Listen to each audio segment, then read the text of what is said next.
¿Qué tal, alumnos? Un gusto en saludarlos nuevamente para poder explicar brevemente el tema que corresponde al curso de Historia del Perú, si es el cuarto tema, en el cual vamos a ver lo que fue el Perú como república, como sociedad, en su economía, en su aspecto político, lo que fue el Perú en lo que es en los inicios del siglo XX, ¿sí? Entre los años de 1895, 1899 a lo que fue los años 1919, ¿sí? Eso es lo que vamos a ver el día de hoy. Por ello vamos a descubrir lo que es el tema que vamos a tratar ahora, ¿sí? Muy bien. Bueno, lo que vamos a ver el día de hoy va a ser aristocracia en el Perú. Sí, es un tema muy recurrente inclusive para lo que son los exámenes de admisión. Viene mucho este tipo de preguntas, lo que son los aspectos, ¿sí? Tanto social, político y económico de estos temas del siglo XX en el Perú. Muy bien, para basar en ello vamos a definir qué es la aristocracia en el Perú. Para ello vamos a decir que la aristocracia en el Perú fue la etapa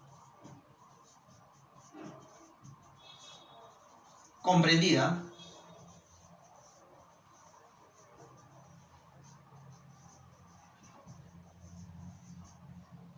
entre 1895 a 1919. Eso ya lo hemos visto en las clases anteriores. Sí, comenzamos con el gobierno de el señor Nicolás de Piérola. Él es el que asienta las bases de lo que va a ser el sistema político económico en lo que va a referir a ese periodo de la República del Perú. Muy bien, ya sabemos en qué año se dio, y vamos a decir también que va a ser etapa de supremacía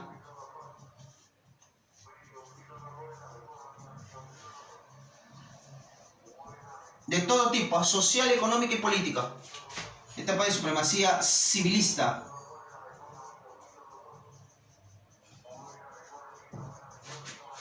Y oligarca.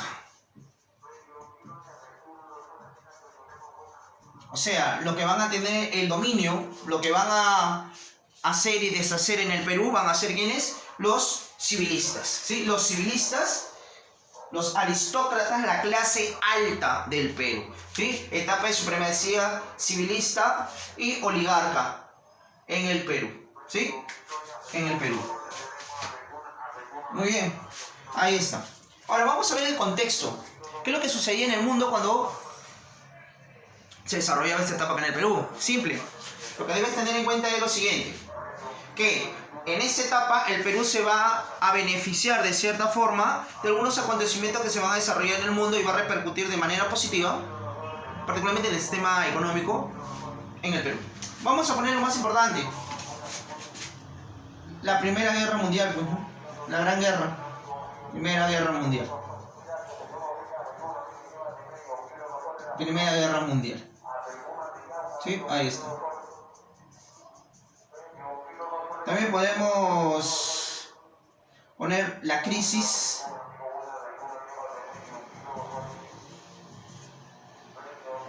y caída del Imperio Ruso, bueno, del Imperio Ruso. Del Imperio Ruso. Y por qué no, vamos a poner acá, o vamos a poner la Revolución Rusa, o bolcheviques, Revolución Rusa. ¿Sí? Ya nos ubicamos en el tiempo, en el contexto mundial, y ahora sí vamos a desarrollar, Revolución Rusa, vamos a desarrollar lo que fue básicamente los aspectos, ¿sí? Los aspectos de esta etapa, de este periodo. Ahí está. Muy bien, vamos avanzando primero en la economía. Rápidamente, debemos saber qué actividades económicas se van a desarrollar en esta etapa. ¿Sí? Vamos a identificarlas. Tenemos la agroexportación, lo que es la agricultura, basada en la venta y la exportación de estos productos. ¿Cuáles son estos productos que se exportaban? Simple, la caña y el algodón. ¿Quiénes estaban a cargo de esta actividad? Bueno, estaban a cargo los oligarcas, pues, ¿no? Estaban a cargo los aristócratas, la clase civil, los grandes varones del azúcar. ¿Sí? Los varones eran personas que tenían muchas haciendas y tenían el control de esta actividad. ¿Sí? Todas las personas que tenían territorios o tenían haciendas en la costa eran los varones. ¿Sí? Los varones eran los que dominaban ese sector, que cultivaban y que exportaban caña y algodón. O mejor dicho, azúcar y algodón. ¿Sí? Muy bien. Luego tenemos la minería, que va a ser controlado, esta y otras actividades, por enclaves, por lo que es el capital externo, principalmente por el capital inglés. Norteamérica también interviene, pero el dominio lo tenían los ingleses. ¿Sí? Muy bien.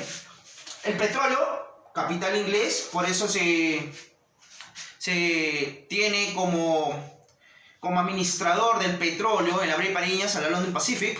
¿Sí? Ahí están los ingleses también dominando ese sector económico. Tienes el caucho, que también va a ser proveño de los ingleses, los norteamericanos, también con enclaves. En esas actividades del caucho, por ejemplo, se van a desarrollar algunas formas de esclavismo, ¿no? De sometimiento a las clases indígenas, a las clases amazónicas. Te comento, para que se dé la extracción del caucho, lo que hicieron estos enclaves, estos grandes capitales externos ingleses, lo que van a hacer es comenzar a capturar a población amazónica, ¿sí? ¿Para qué? Para que puedan trabajar en la extracción de este caucho, ya que ellos conocían muy bien este territorio. En las minas también se practicó, y en otras actividades, algunos tipos de sometimiento, ¿sí? El sometimiento laboral, como son los enganches. Los enganches eran aquella forma de mantener a un empleado, a un obrero, mantenerlo obligatoriamente en lo que es esta labor. Si se le pagaba anticipada, se le daban algunos bonos, se le daban unos canjes para que el trabajador se sienta obligado a quedarse, pues, ¿no? Ya había sido remunerado, por lo tanto se tenía que cumplir y seguir esta cadena de sometimiento. Nunca se terminaba este tipo de contrato que se hacía.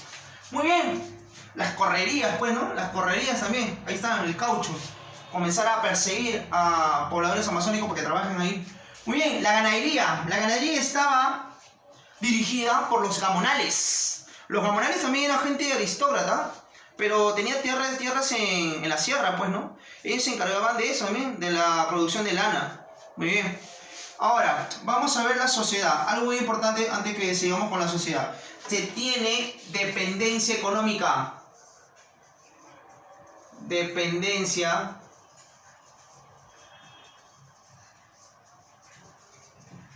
económica. Profesor, ¿dependencia económica con quién? Bueno, con Inglaterra. Con Inglaterra. Pablo Macera decía algo muy importante, ¿no? Nosotros hemos tenido varias etapas de dependencia. La única etapa autónoma económicamente hablando fue en la época inca, nada más. Luego pasamos a una etapa de dependencia española, el virreinato. De ahí pasamos a una etapa de dependencia inglesa que se va a dar hasta aquí, ¿no? Recién el gobierno de Augusto B. Leguía, en el oncenio, en la dictadura de Leguía, vamos a pasar a ser parte del gran dominio norteamericano. Pero hasta el momento tenemos dominio inglés. Eso es lo que habla Pablo Macera, de la división de la historia del Perú. ¿Sí? Muy bien. ¿Qué vamos a ver acá en la sociedad? Bueno, es una sociedad clasista, pues, ¿no? Sociedad clasista. Eso ya lo debes saber, ¿ah? Clasista, discriminadora, algo muy parecido como el virreinato, ¿no? Todavía había indígenas, todavía había yanaconaje, todavía había un tipo de sistema social de latifundismo, ¿no? Todavía éramos una sociedad semicolonial, no habíamos pasado eso. Bueno, eso le favorecía mucho a los grandes oligarcas, ¿no? Por la mano de obra que podían adquirir de ellos. Muy bien, era una sociedad clasista, discriminadora, elitista, ¿sí? Algo muy importante que debes saber: los aristócratas no solamente eran personas que tenían plata y tenían dinero. Había muchos aristócratas que se habían convertido en pobres, habían perdido sus riquezas, eran aristócratas empobrecidos, pero el grado de cultura que ellos podían tener aún los ponía en una clase alta. O sea, para ser de clase alta en la época no necesitaba solamente tener dinero, sino también instrucción, cultura, educación. Muy bien. Entonces, ¿qué podemos decir de la sociedad? Vamos a basar esto en esta pirámide. Vamos a aclarar un poquito esta situación. La clase alta o dominante, ¿no?, de la época. Y tenemos la clase baja, clase sometida, discriminada. Vamos a ver quién estaban ahí, pues, ¿no? Bueno, en la clase alta estaban los oligarcas y los aristócratas, los profesionales. Ojo, en la sociedad de la aristocracia solamente recibían educación ¿quiénes? Los aristócratas. Eran los llamados a recibir educación por el poder económico, por la posición que tenían en la sociedad, pero los que eran relegados a la educación eran estos señores, los obreros y los indígenas. Va a llegar un momento ya en esta aristocracia que estos obreros van a comenzar a recibir educación, a ser capacitados, ¿no?, con las famosas escuelas o universidades populares promovidas por un grupo, un sector de la edad media, estudiantes, ¿sí?, pensadores de la edad, del sector medio, ¿no?, de la clase media, perdón, ¿sí?, de San Marcos, ¿no?, como va a estar Alberto Sánchez, como va a estar inclusive Mariátegui, como va a estar ahí en La Torre, que al final la idea de este periodo de la aristocracia van a comenzar a promover una igualdad, por decirlo así, en esta sociedad que era tan distintiva, ¿no?, tan clasista, que marcaba mucha diferencia. Bueno, en lo que es la clase baja tenemos los obreros que trabajaban ¿dónde? Bueno, en empresas textiles, en fábricas, ¿sí?, en las minerías, todos ellos estaban ahí. Y los indígenas, que algunos también eran la clase más relegada, ¿no?, la clase más olvidada, podemos decir, de esta sociedad, ¿no? Muy marcado el tipo de sociedad que había en esta época. Muy bien, ellos eran lo que se beneficiaban, ellos no. En la clase política, que no te he puesto aquí, te voy a mencionar algunos datos. Primero, los que van a gobernar son del Partido Civil, ¿sí?, ese Partido Civil que había sido formado por Manuel Pardo de Lavalle. 2. Solamente podían participar activamente de la vida política, de la vida electoral, las personas que eran, ¿qué? Bueno, simple, las personas que eran alfabetas. Los analfabetos no votaban. En este caso yo tengo una pregunta, ¿no? Si ellos recibían educación y ellos no, ¿quiénes creen que votaban nada más? Claro, pues, ¿sí o no? Los aristócratas. Quiere decir que ellos mismos se elegían. Quiere decir que el pueblo no tenía ninguna participación. Las mujeres tampoco. Eso, ojo, debes tenerlo en cuenta. Mayores de 18 años podían votar. Personas, hombres, alfabetos y que tenían instrucción. Obviamente, si eres alfabeto, tienes una instrucción, tienes una educación, tienes un nivel cultural alto, ¿no? Un nivel de instrucción alto. Y estos señores eran relegados, discriminados, ¿no? Eran olvidados. Muy bien. Eso es lo que tenemos en la clase política. En la clase política también, o en el aspecto político, podemos ver que aparecen nuevos grupos antagonistas de ese sistema neoliberal, por decirlo así, que practicaban esos señores oligarcas, como van a ser algunos representantes del anarquismo, ¿no?, que también se ha ido desarrollando en el mundo, pero que va a tener mucha influencia acá en el Perú. Como va a ser el representante de este partido anarquista, el señor Manuel González Prada, que tú ya lo conoces, ¿no? Muy bien. Y ese anarquismo va a influir mucho en las clases obreras. O sea, ese pensamiento va a influir mucho en la clase obrera. Tanto así que va a impulsar las principales huelgas, los sindicatos. Ojo, en la sociedad va a aparecer sindicatos de trabajadores que van a luchar por sus derechos. ¿Ok? El siglo XX socialmente va a ser una etapa muy intensa socialmente en función a las huelgas, al pedido de derechos que se le puedan brindar a estos obreros, que quizás era la clase la más sometida, la más olvidada, la más discriminada, ¿no? Pero están luchando también por sus derechos, ¿no? La gente del puerto, la fábrica, por las 8 horas laborales. Aquí se logran las 8 horas laborales, ¿ah? Gracias a ese grupo que te había comentado, de la clase media del Perú, los estudiantes que ya habían tomado San Marcos, no lo digo tomar San Marcos no de una forma violenta, sino ideológicamente, ¿no? Antes San Marcos era de la clase alta. Solamente, por decir, los pitucos de la época se ven ahí. Después no, comenzó a cambiar. Va evolucionando en favor de las grandes masas. Muy bien, chicos. Esta breve explicación espero que te haya servido. Es la aristocracia número 1. De ahí vamos a ver seguro los presidentes.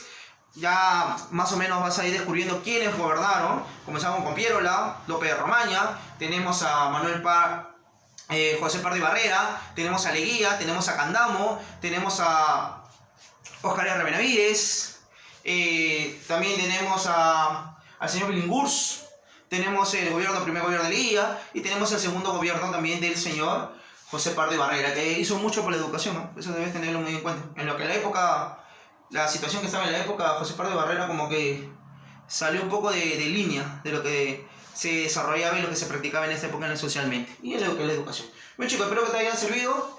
Complementa con lo que tienes en tu ficha, complementa con lo que tienes en tu libro, resuelve tu libro, ya sabes, resuélvelo porque tienes que aprender, no por una nota. ¿Ok? Eso sería todo, hasta la próxima.